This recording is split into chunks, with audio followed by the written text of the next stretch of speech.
Hi, boys and girls. It's Miss Kim. And Miss Laura. We're back with some more stories. It's starting to feel like spring. It is, hence the flowers behind us. Yeah. Flowers are my favorite part of spring. What do you like about spring, Miss Laura? I like the puddles in the mud. Oh, that's fun. And the fact that I can take my winter hat off. That's nice, too. Oh, by the way, Newt's back. Yes, He's Newt right wanted there. to visit as well. Yes. We hope you enjoy the stories. Yes, have fun. Bye. The Smart Cookie by Jory John and Pete Oswald.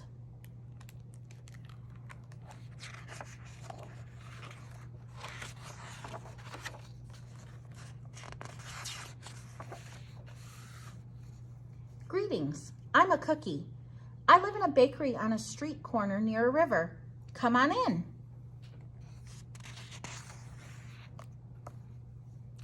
Welcome to our little community. It's a warm and supportive place to spend some time.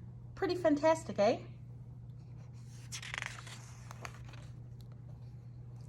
These days, life is sweet, but my journey wasn't always a cakewalk. When I was younger, I couldn't have imagined fitting in here. For a long time, I didn't feel comfortable speaking up or sharing my ideas. I didn't feel like a smart cookie. I wanted to be a cookie who knew all the answers, a cookie who felt confident in a group, a cookie who said aha when solving a puzzle, like this, aha!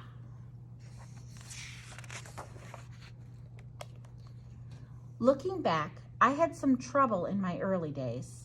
I went to school in a gingerbread house. Our teacher, Miss Biscotti, was kind and patient. When I arrived each morning, she'd wave at me and smile. But I didn't get the best grades. And I never raised my hand because I couldn't think of the answers as fast as the others. And I was the last to finish most tests. It wasn't because I didn't care, and it wasn't because I didn't try. Sometimes I'd get distracted and mess up, even though I knew the material. Those were the most frustrating moments of all. Once I misspelled the word dough. That was rough. Another time I added when I meant to subtract. Occasionally we'd have a lesson where I had absolutely no idea what was happening. I just couldn't keep up. I imagined that my desk was a raft and that I was completely lost at sea because that's what it felt like. At night, I slept in a cookie jar. I had about 6 dozen roommates. Move, you move, no, you move, no, you move, no, you move. I'd stay awake and stare out the window and worry. And it went this way day after day after day. But then something happened that changed everything. It all started with a homework assignment. Miss Biscotti requested our attention one afternoon. Tonight, I would like you to create something completely original, she announced. It can be anything you want. Please bring it to class tomorrow. That was it. There were no further instructions. Miss Biscotti winked at me as I gathered my belongings. I felt like I had 1,000,000 butterflies in my stomach. Create anything? Something original? Due tomorrow? Gulp. When I got home, I immediately went to work.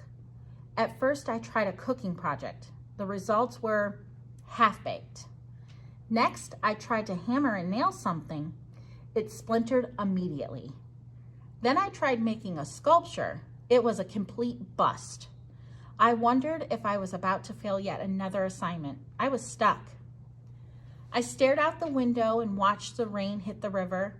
There was something mesmerizing about the water, how it moved in such a chaotic way, swirling around and around, yet ultimately figuring out exactly where it needed to go. Suddenly, I had an idea. I decided to write something original. A poem. I came up with a title based on how I'd been feeling, my crummy days. After that, the rest of it seemed to fall into place. I wrote and I wrote. I lost track of time. An hour went by in a flash. Aha, I said when I was finished. I couldn't sleep that night, but it wasn't because I was worried. It was because I was excited. I felt like I had really accomplished something. I felt smart. The following day, Miss Biscotti asked for volunteers to share what we created. One kid showed off his original frosting art. Another kid revealed her sprinkle distribution machine. It was neat seeing how everyone is good at such different things. Finally, Miss Biscotti turned to me. Would you like to share anything, she asked.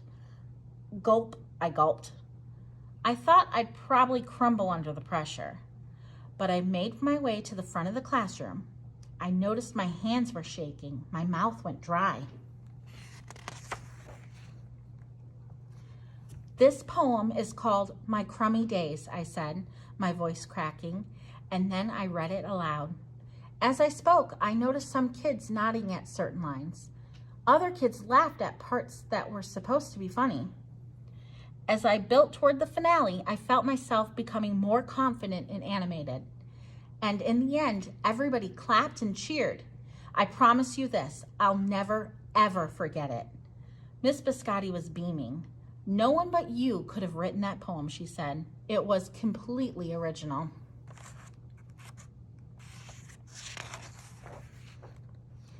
Aha, I had done it. I created something and shared it with the world. Well, my world at least. The rest of the day was a blur. By recess, I was already planning my next poem. I would call it My Sweet Morning. Aha, I thought when I came up with the title. Later that afternoon, Miss Biscotti handed me a note. It said that I should keep on writing no matter what. That meant so much to me. School was a bit different after that. I wasn't so scared to raise my hand or ask a question or share my work. Sure, some things still don't come easily for me as they do for others, but now I know that you can be smart in many different ways. You don't have to have the answers to every question or suddenly be great at everything all at once. You just need a chance to try all kinds of things to find out who you are and what you like doing. As for me, I learned that I can write and I can think up great ideas, and I found plenty of other things I'm good at too. I no longer feel lost at sea. It's more like floating down a river. And the best part is, there's always more to learn because we're all smart cookies. The end.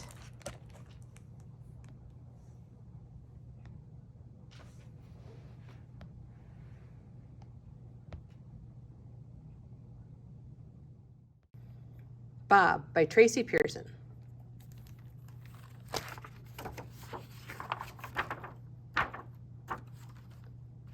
Bob, a rooster, lived with a bunch of chickens. The chickens clucked all day long, and so did Bob. Cluck, cluck, cluck.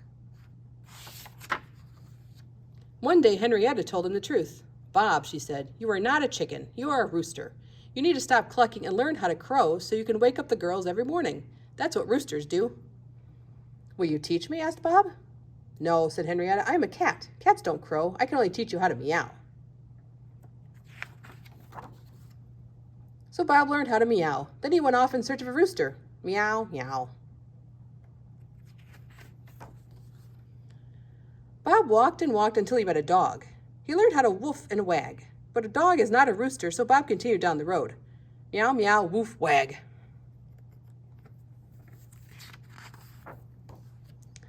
Bob walked and walked until he found a pond full of frogs. He learned how to ribbit and hop. But a frog is not a rooster, so Bob continued down the road. Meow, meow, woof, wag. Ribbit, ribbit, hop, hop.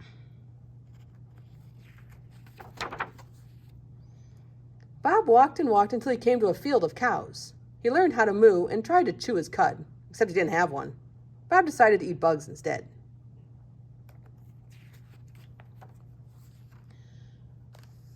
But a cow is not a rooster, so Bob continued down the road with a belly full of bugs. Meow, meow, woof, wag. Ribbity, ribbity, hop, hop. Moo, yum, yum bugs. He walked right out of the day and into the night, searching for a rooster to teach him how to crow. Walking through the darkness, Bob got scared. He was sure he was being followed, so Bob was quiet. Then a stranger called out, "Hoo, hoo, hoo." Not wanting to be rude, Bob whispered, "Bob, Bob, Bob." Again the stranger asked, "Hoo, hoo, hoo." And again Bob whispered, "Bob, Bob, Bob." And so it went all night long, over and over again, until the first morning light when Bob heard, "Cock-a-doodle-doo."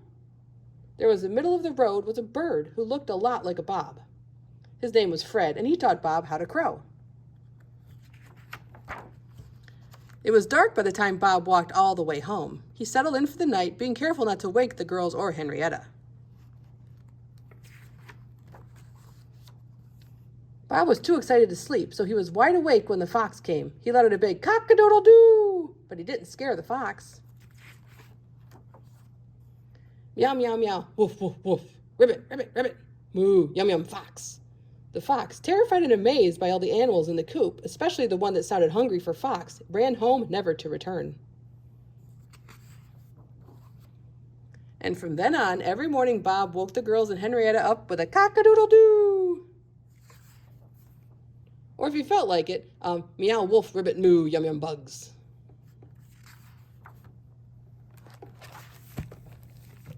Bob.